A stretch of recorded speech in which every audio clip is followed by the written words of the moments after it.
Baik, assalamualaikum warahmatullahi wabarakatuh. Perkenalkan, nama saya Ahmad Fauzi Syarifuddin. Saya sebagai pemateri pertama dari kelompok 5, di mana saya akan menjelaskan tentang bidang koordinat. Bidang koordinat. Anda dapat membuat bidang koordinat dengan menggambar garis horizontal yang disebut sumbu X dan garis vertikal yang disebut sumbu Y. Sumbu X dan sumbu Y juga disebut sebagai sumbu koordinat, dan titik persimpangan ini disebut daerah asalnya. Koordinat titik selalu ditulis sebagai urutan pasangan angka memiliki bentuk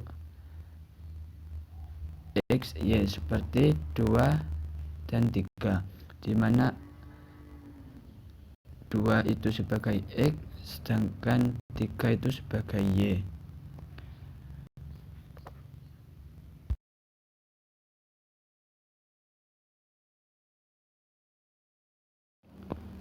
Koordinat X disebut absis dan koordinat Y dikenal sebagai koordinat.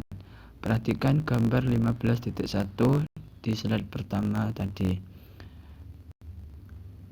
Dibuktikan bahwa yang pertama koordinat asal 0,0, yang kedua sebuah titik ditulis dengan satu huruf kapital diikuti oleh koordinat titiknya. Yang ketiga, titik A terletak di awal yang berasal dan beralih di sumbu X dan sumbu Y. Untuk sumbu X berhenti di angka 2, kemudian bergerak 3 unit vertikal ke sumbu Y. Yang keempat, tanda dari koordinat X positif atau negatif menunjukkan apakah titik tersebut horizontal ke kanan atau ke kiri. Begitu pula sebaliknya, tanda dari koordinat X positif atau negatif menunjukkan apakah titik tersebut terletak horizontal ke kanan atau positif atau horizontal ke kiri atau biasa negatif. Yang kelima, sumbu koordinat membagi bidang koordinat menjadi 4 kuadran. Titik A, B, C, dan D berada dalam kuadran yang berbeda. Lihat pada gambar di bawahnya itu. Seperti contoh titik A memiliki koordinat 2 dan 3. Petunjuknya yaitu 2 positif, 3 dan positif yang berada di kuadran 1. Sedangkan B, titik X-nya -4, titik Y-nya 5. Koordinatnya yaitu negatif dan positif, berada di kuadran 2.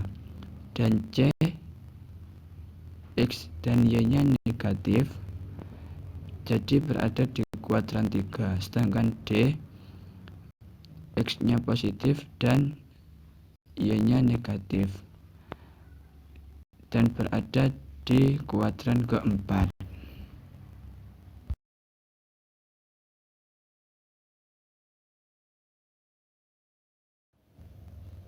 Untuk berikutnya, mencari luas menggunakan koordinat. Yang pertama, untuk mencari luasnya yaitu menggambar ketinggian untuk menemukan luas. Jika satu sisi dari segitiga atau segi 4 sama dengan sumbu koordinat, maka luas bentuk ini dapat ditentukan dengan membuat ketinggian di sisi bangun tersebut dan menggunakan rumus luas yang sesuai. Contoh yang pertama, grafik sebuah jajar genjang yang titiknya adalah A, titik A-nya 2 dan 2, titik B 5 dan 6, titik C 13 dan 6, dan D 10 dan 2. Kemudian kita cari luasnya. Untuk solusinya, dalam grafik tersebut ketinggian BH itu ditarik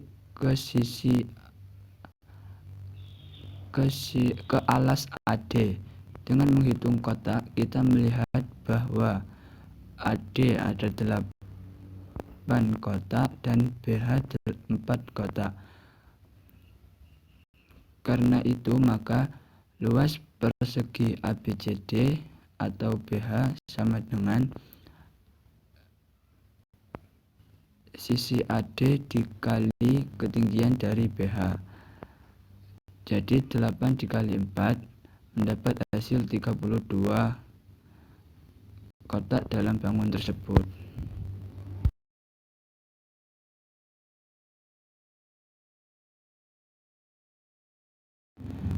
Berikutnya contoh 15.2.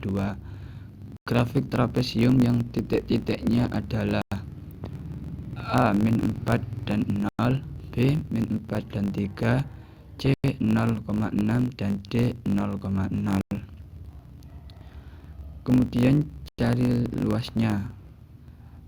Untuk solusinya, dalam grafik tersebut sisi AB dan CD adalah basis, sedangkan AD adalah ketinggian dari trapesium.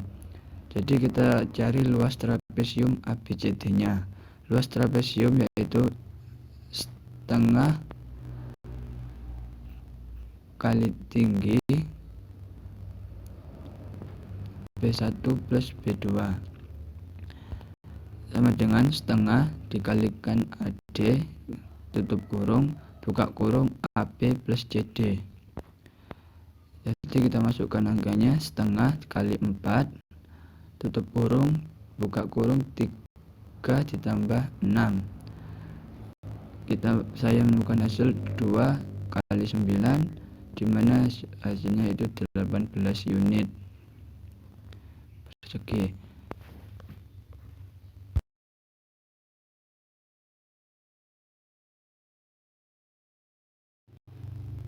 Untuk yang pertama tadi menggambar ketinggian untuk menemukan luas, dan yang kedua ini yaitu menggunakan pengurangan untuk menemukan luas. Jadi untuk menggunakan pengurangan untuk menemukan luas ini ada 2 bangun yang harus kita hitung. Kadangkala kita perlu menemukan luas segi 4 atau segitiga yang tidak memiliki sisi vertikal atau horizontal, atau bisa dikatakan bangun segi 4 sembarang atau segitiga sembarang. Misalkan pada gambar 15.2, daerah ABCD dapat diperoleh secara tidak langsung dengan mengurangi jumlah luas dari segitiga siku-siku 1, 2, 3, dan 4, mengurangi jumlah luas dari segitiga siku-siku dan luas persegi panjang WX YZ. Lihat pada gambar 15.2. Temukan luas dari bangun segi 4 yang titiknya A min 2 dan 2, B 2 dan 5, C 8 dan 1, dan D min 1 serta min 2. Untuk solusinya yaitu luas segi 4 ABCD dihitung secara tidak langsung sebagai berikut. Yang pertama, membatasi persegi panjang sekitar jajar genjang dengan menggambar segmen horizontal dan vertikal yang berpotongan melalui titik dari jajar genjang seperti yang ditunjukkan pada gambar di slide berikutnya.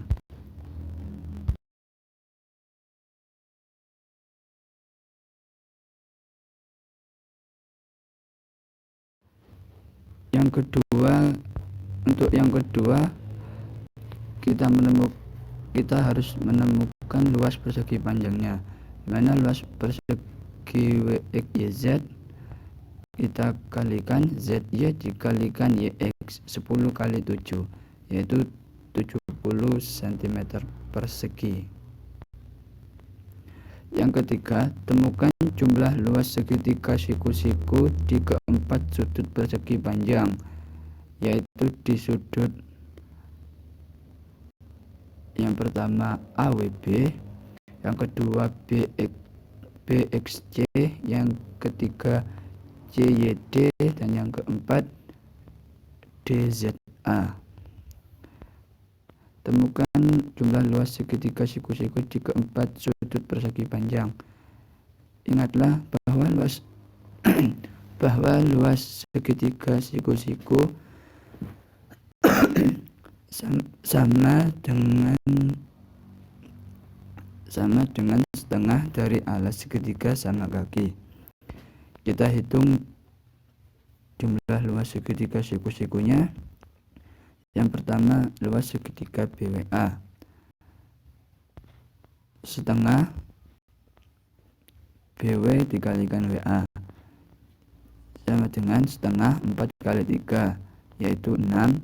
Kita jumlahkan dengan luas segitiga BXC setengah BX dikali XC sama dengan setengah 6 dikali 4,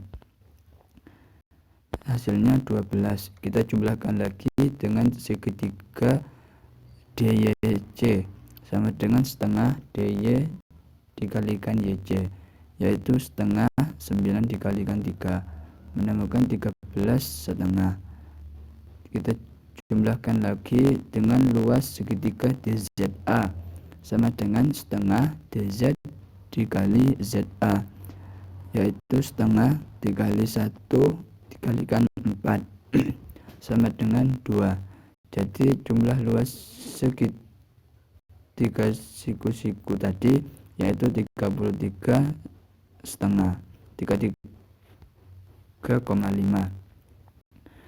Kemudian yang keempat, kita hitung jumlah luas segitiga tadi. Kita kurangi jumlah luas segitiga tadi dan luas persegi panjang. Jadi ditemukan luas bangun ABCD-nya tadi, yaitu luas bangun WXYZ dikurangi jumlah dari luas segitiga siku-siku, di mana jumlah luas bangun WXYZ itu 70 dikurangi jumlah dari luas segitiga siku-siku yang hasilnya 33,5, dan hasilnya yaitu 36,5.